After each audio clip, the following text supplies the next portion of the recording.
पहिले तोंडेसाठी एकदा टाळ्या वाजवा. लय मेहनत घेतली. त्याला वाटलं सभा रद्द कर, पाऊस आहे. तेव्हा त्या पाऊस असो का काही असो सभा घेणार म्हणजे घेणारच. रघुनाथ तोंडे असेल, इतर सर्व कार्यकर्ते, आमचे चव्हाण साहेब असेल, लोखंडकर बंधूजी जोंजाळ असेल, आमचे विलासजी असेल, सगळ्यांचा आभार मानतो. मित्र, आपण इतक्या सगळ्या पावसात सुद्धा आपण उपस्थित झाला म्हणून आपलं सुद्धा मी आभार मानतो. आपल्याला पण धन्यवाद देतो. आपण आपल्यासाठी एकदा टाळ्या वाजवा, कारण ते घरी बसलेले आहे. कदाचित तुम्ही घरी बसले असते तर मला घरी थांबायला लागलं असतं, पण तुम्ही आला तिथे त्याबद्दल धन्यवाद. मी काही जातीपाती धर्माचं सांगायला आलो नाही, कारण सध्या बीड जिल्हा जाती धर्माच्या या सगळ्या भानगडीमुळे आग ओकत आहे सध्या. आणि मुद्दा म्हणून सांगतोय का मी जे लढाई लढतो आहे ते मेंढपाळ असेल, शेतकरी असेल, दिव्यांग असेल, माझ्या मच्छीमार असेल, तर या सगळ्या याच्यामध्ये कोणी कुठल्याही जातीचा असू द्या, कुठल्याही धर्माचा असू द्या, कुठल्याही पार्टीचा असू द्या, पण त्याच्यात माझा शेतकरी असल्याशिवाय राहत नाही. ते जात पूर्ण होऊ शकत नाही. असा हा शेतकरी आहे. तो एका जातीत नाही भाऊ, सगळ्या जातीमध्ये आहे, सगळ्या पार्टीमध्ये आहे.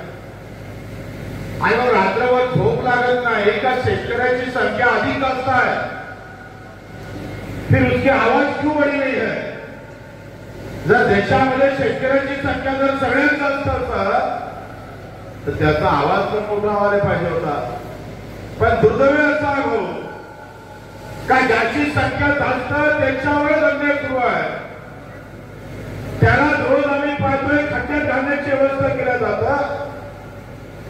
ते दुर्दैव, त्या वेदना, सगळे दुःख मांडायला आम्ही खऱ्या अर्थाने इथं आलो. आज मी कालपासून लातूर पासून अंबाजोगाई गेल्या 15 दिवसापासून सारखं महाराष्ट्र फिरतोय. एका दिवशी 4-4, 5-5 सभा घेत माझ्या शेतकऱ्याला त्या जाती धर्म पंथातून, त्या पक्षनिष्ठेतून बाहेर कसा निघता येईल. तुम्ही प्रत्येक जण आपापल्या जातीला आम्हाला काही म्हणायचं नाही. तुम्ही तुमच्या धर्माचा अभिमान करायला काही म्हणायचं नाही. तुम्ही आपापली पार्टी जपा, त्याच्याबद्दलही काही म्हणायचं नाही. कोणते झेंडे घेऊन फिरा, निळा घेऊन फिरा, का हिरवा घेऊन फिरा, का पिवळा घेऊन फिरा, का भगवा घेऊन फिरा, काही म्हणायचं नाही. पण लक्षात इतकं ठेवा का हे सगळे झेंडे, जात पात, धर्म, पंथ जरी काही असले तरी शेवट मात्र एक लक्षात ठेवा का होय हे सगळं जरी असलं तरी मी एक शेतकरी आहे. एवढं जरी तुम्ही लक्षात ठेवलं मित्र, तरी हा लढा यशस्वी होऊ शकतो, तरी यशस्वी होते. पण एवढं आम्ही करत नाही म्हणून आमचं मरण आहे. हे काही वेगळं सांगायची गरज नाही आहे. काल परवा मुख्यमंत्री इकडे आले आणि धुळ्यावरून सडकीवरूनच पाहणी केली. काही पालकमंत्री, मंत्री सध्या महाराष्ट्रभर फिरतात.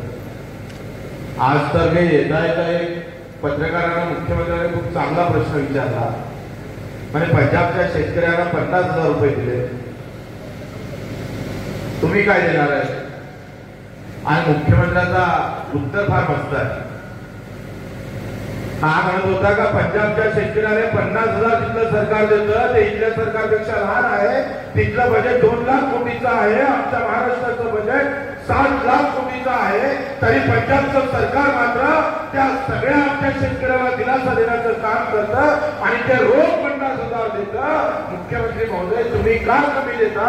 त्याच्यात मुख्यमंत्र्यांचा जे उत्तर आहे ते फार मस्त आहे. मी मस्त ऐकत होतो आणि ते म्हणत होते ते उत्तर दिलंच नाही, त्या प्रश्नाचं उत्तर दिलं नाही.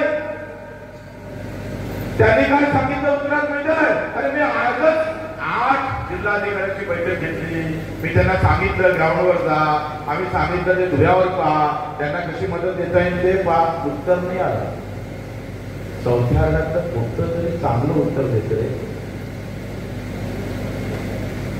चौथ्या आठवड्यात त्या पोरांना तरी चांगलं उत्तर दिलं असतं त्यांना विचारलं काय 50,000ची मदत जशी पंजाबनं दिली तसं तुम्ही का देत नाही, तर ते म्हणजे मी 8 कलेक्टरच्या मीटिंग घेतल्या.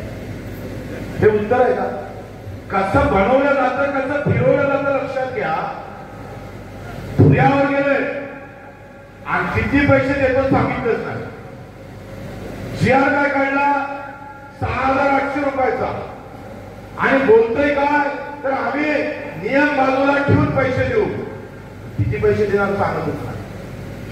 आता 6,800 रुपये 2019ला 6,800 रुपये दिले होते.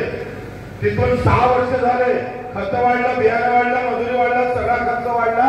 पण मुख्यमंत्री 2021ला जेवढे पैसे दिले होते तेवढेच पैसे जर आम्हाला देत असाल तर खबरदार, आम्ही आमची जमीन विकू आणि तुझ्या मुकांडी घालू, तुला देऊ ते लागत, तुला देऊ.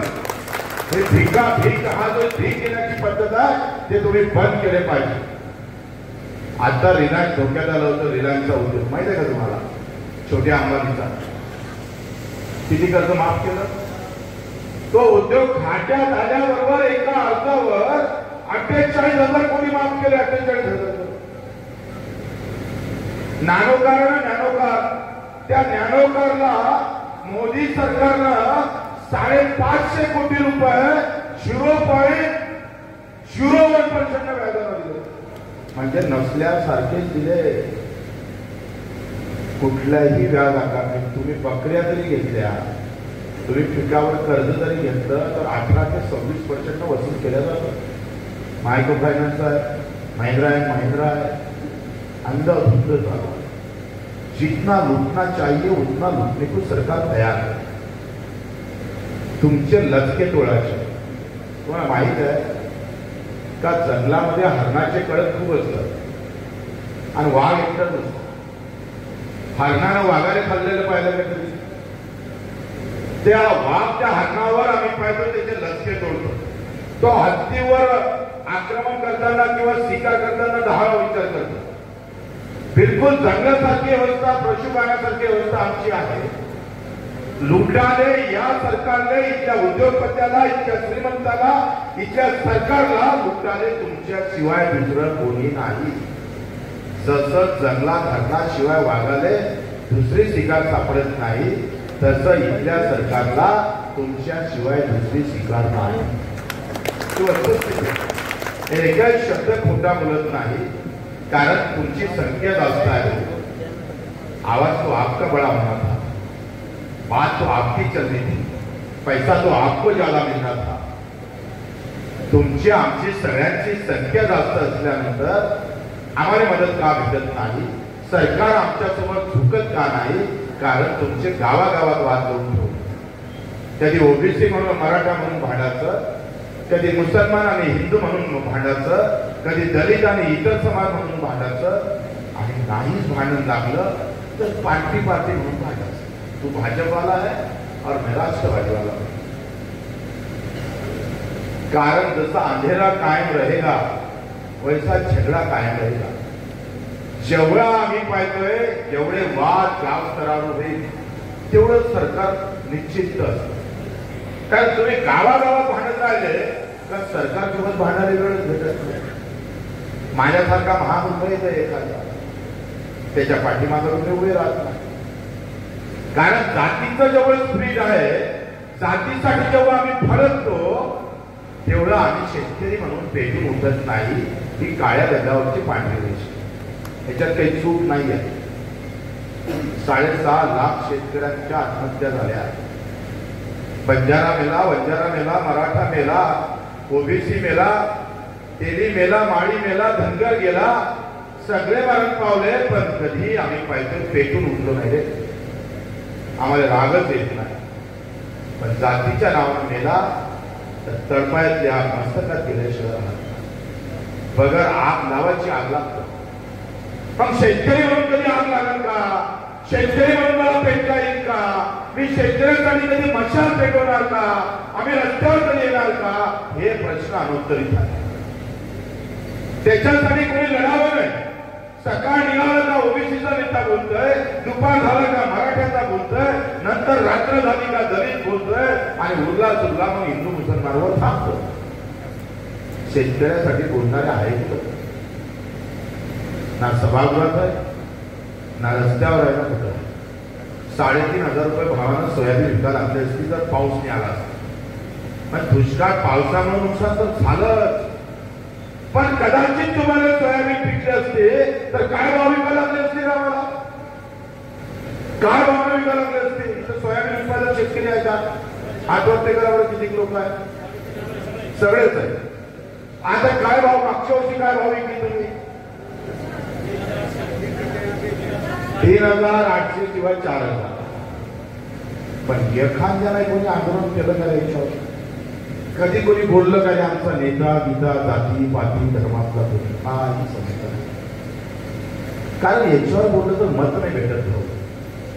जातीवर बोललं तर मत भेटत. त्याचं गणित ते आहे. धर्म की लढाई संसद तक लेके जाती है, वहां की सत्ता मिल सकती है. जेव्हा शरद जोशीच्या काळामध्ये महेंद्रसिंग टिकत लढत होते, मला अजूनही तो काळ आठवतं. मी अजूनही त्या भिंतीवर लिहिलेलं अजूनही माझ्या डोळ्यासमोर येतं.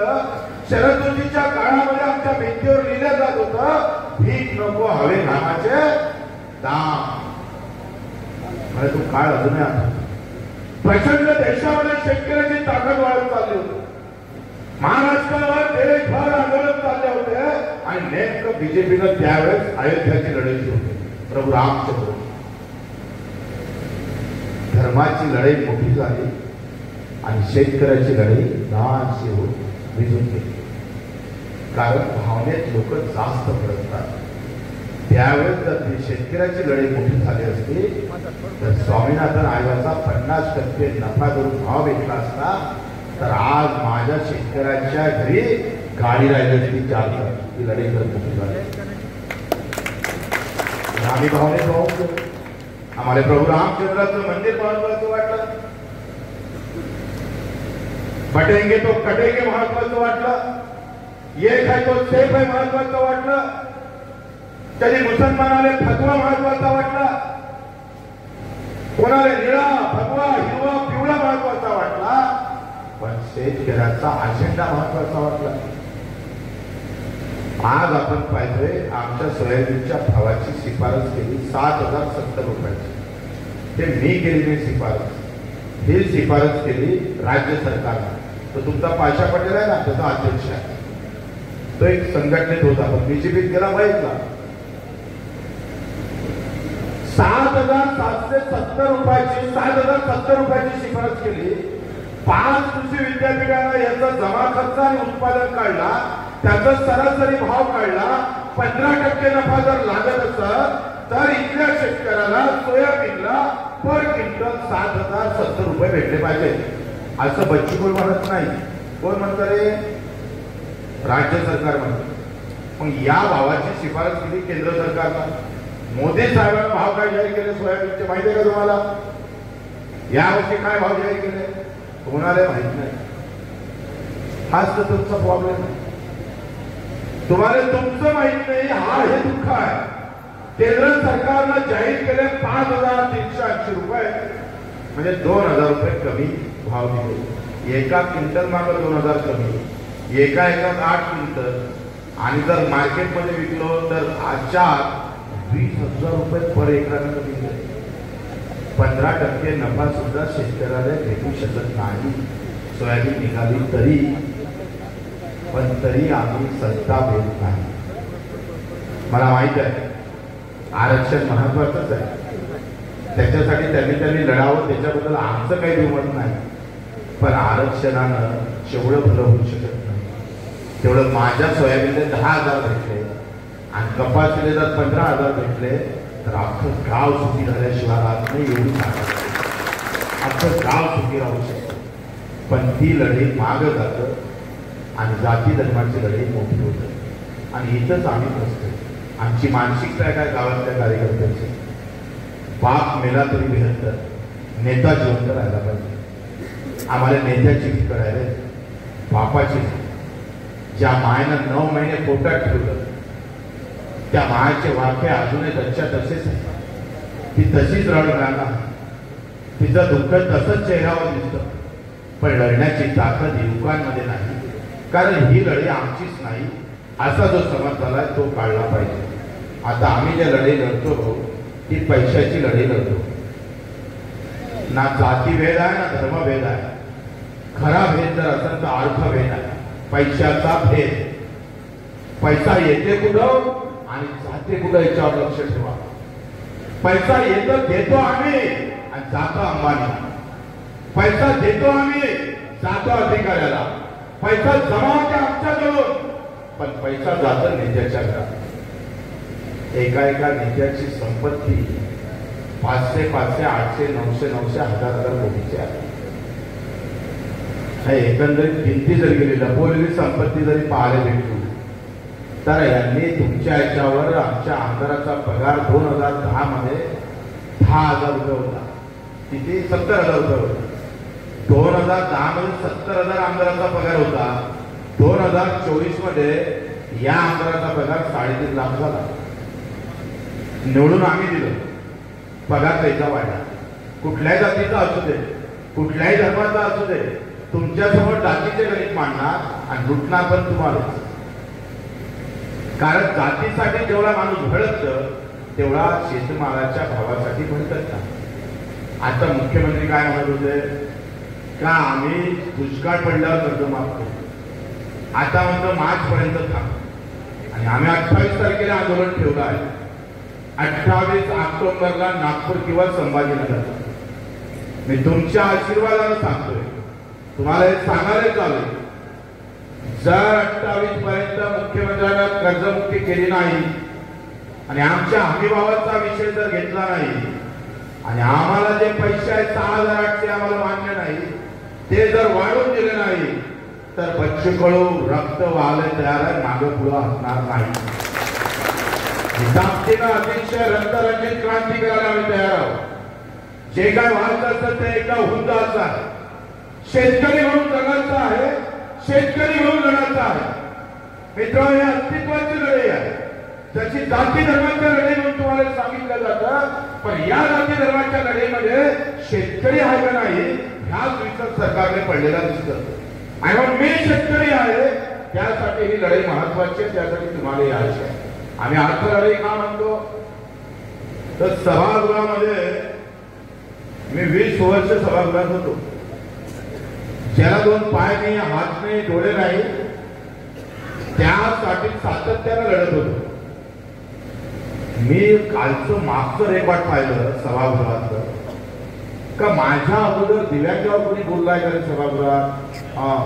नाही. मग मी आता सभागृहात नाही तर कोणी बोलतं का तिथे दिव्यांगासाठी? नाही. मग मी रात्रभर चिंतन केलं, का बोलत नाही? अरे ज्याचे दुःख जास्त आहे, ज्याला 2 पाय नाही, हात नाही, डोळे नाही, त्याच्यासाठी बोलायला काय जातं? तर एका आमदारानं उत्तर दिलं, मत किती आहे त्याचे?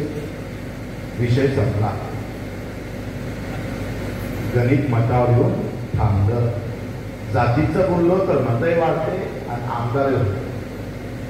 पण ज्याचे दुःख जास्त आहे त्याच्यावर बोललो तर मतही देत नाही, आमदारही देत नाही. मी त्यांना फोन करून सांगितलं, मॅसेज केला, म्हटलं तू मतासाठी नाही बोलला, बच्चू कडू या लोकांसाठी आशीर्वादासाठी बोलतोय. हा तो राजकारणासाठी बोलत नसेल, पण आम्ही आशीर्वादासाठी बोलतो.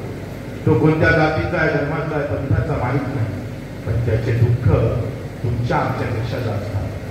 ज्याला 2 पाय नाही, ज्याला 2 हात नाही, ज्याला डोळ्याला दिसत नाही, कानानं ऐकायला येत नाही, तोंडानं बोलता येत नाही, त्याचे कशा हालत असेल. इथं चांगला साधारण माणूस जगू शकत नाही, पण याला ते चांगुलपणे त्याच्यामध्ये आलं नाही. सगळ्यात गरीब आणि वेदना जर असेल तर त्या दिव्यांगाच्या मागे आल्या.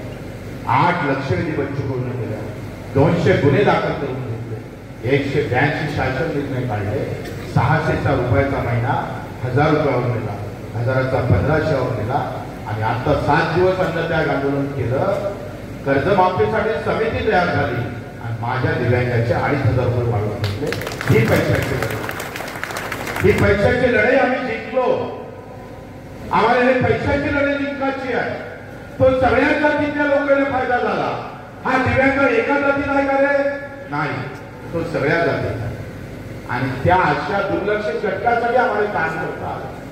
मी विधानसभेमध्ये एक आवाज उठवला होता, अध्यक्ष होता, अध्यक्षाच्या वरती सत्यमेव जयते लिहिलं होतं, सत्यमेव जयते. तुम्ही पाहते विधानसभेमध्ये मी त्या घरकुलावर बोलत होतो. गावातलं घरकुल, गावातलं घर, पंतप्रधान आवास योजना ते केंद्रातून निघतं मोदीच्या सहीनं, ते शहरात गेली तर 2.5 लाखाचं होतं आणि गावात आलं तर 1.25 लाखाचं होतं. म्हटलं अध्यक्ष महोदय, आपने ऊपर तो सत्यमेव जयते बात की, नीचे तो स्वभाव सत्य आहे. हे काय सत्य आहे? काय शहरातल्या लोकांना 2.5 लाखाचं घर द्यायचं आणि गावातल्या लोकांना 1.25 लाखाचं का? कोणी बोलायला तयार होत सभागृहात, कोणी माझी बाजू घ्यायला तयार होत. कारण या बोलण्यावर मत नाही भेटत. हो मत भेटत जात आणि धर्मावर आग उभारला, विषारी बोलावं, त्या विषातूनच मत भेटते. आणि आम्ही बोललोच नाही तर मागच्या आंदोलनाचा मुद्दा घेतला आणि पुन्हा पैशाचे लढे बच्चू कडू जिंकला. जे 1.25 लाखाचं घर होतं ते गावातलं घर आता 2 लाखाचं झालं. हे आम्हाला जिंक, हे पैशाचे लढे आम्हाला जिंकायचे आहे मित्र. आणि आजही जे लढे आम्ही लढायला चाललो शेतकरी शेतमजुराचे, मेंढपाळांची, मच्छीमारांची, ते लढाई पैशाची आहे, अर्थकारणाची आहे. पैसा आहे तो बंगला आहे, पैसा है तो गाड़ी है, पैसा है तो इज्जत है, पैसा है तो इबरत है, पैसा है तो एजुकेशन है, पैसा है तो फिर मेरे घर का आदमी डॉक्टर भी, लड़का डॉक्टर भी हो सकता है. आता ज्याच्याजवळ पैसा नाही त्याची शाळा चांगली नाही. 80 कोटी लोकांना धान्य वाटप करतं गव्हर्नमेंट.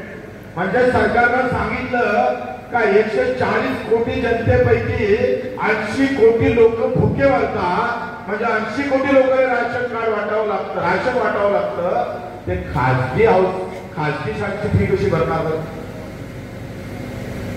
या देशामध्ये 75व्या वर्षामध्ये श्रीमंतांची शाळा वेगळी झाली आणि गरिबाची शाळा वेगळी झाली. श्रीमंताचं शिक्षण वेगळं झालं आणि गरिबाचं शिक्षण वेगळं झालं. कुठल्याही जातीचा असू दे, तुमच्या जातीचा आमदार असू दे, कुठल्याही जातीचा आमदार असू दे, त्याचं पुट्ट वेगळ्या शाळेत जाईल आणि ज्यानं मत मारलं त्याचं पुट्ट वेगळ्या शाळेत जाईल. जात कोई भी राहील. सरळ सरळ विषमता वाढत चालली, प्रचंड विषमता. म्हणजे एकंदरीत या सगळ्या विचार जेव्हा पडत आहे तेव्हा आज आम्ही पाहिजे शेतकरी एवढा ना आम्ही अडचणीत आलेला आहे तरी सरकार खुल्या मनानं काही बोलायला तयार.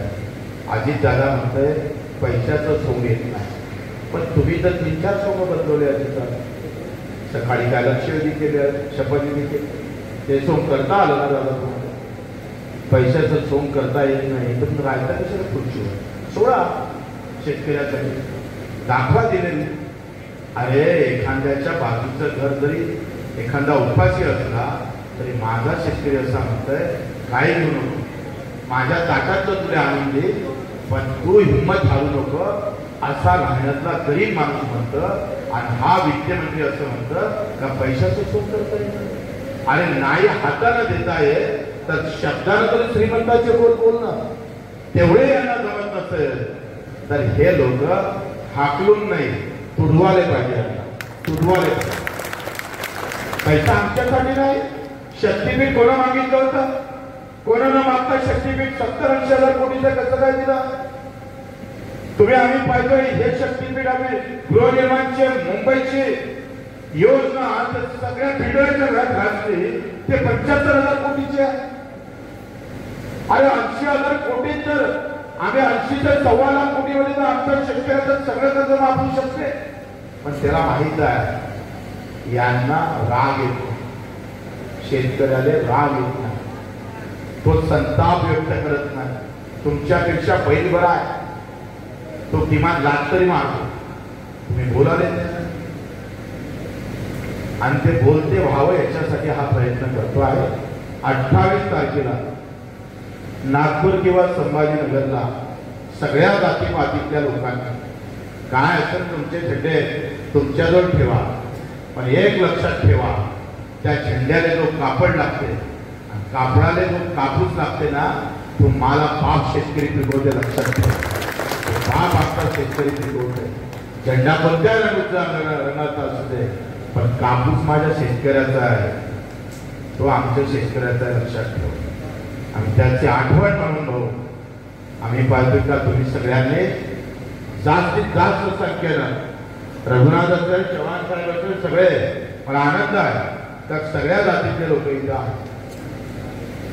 टीव्हीवर पाहिलं तर असं वाटतं बीडमध्ये जाव का नाही जावं, पण इथं आल्यानंतर सगळ्या जातीतले लोक, सगळ्या पार्टीचे लोक इथं शेतकरी म्हणून आला म्हणून बच्चूकडचा मानाचा मुद्दा तुम्हाला.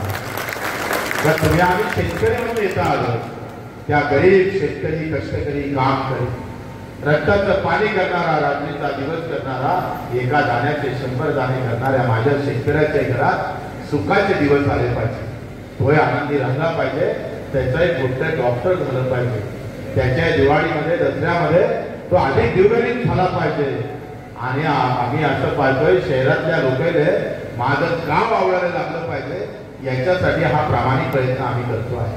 आपल्याकडूनही अपेक्षा आहे का अतिशय आम्ही पाहतो निखळ मनानं, स्वच्छ मनानं आपण सुद्धा या आंदोलनात सहभागी व्हावं, शेतकरी म्हणून व्हावं, शेतमजूर म्हणून यावं अशा अपेक्षा करतो. अजून 3 सभा आमच्या अंगावर आहे, तिकडे सुद्धा जावं लागतं, म्हणून इथं आता थोडं थांबवतो. जय हिंद, जय महाराष्ट्र.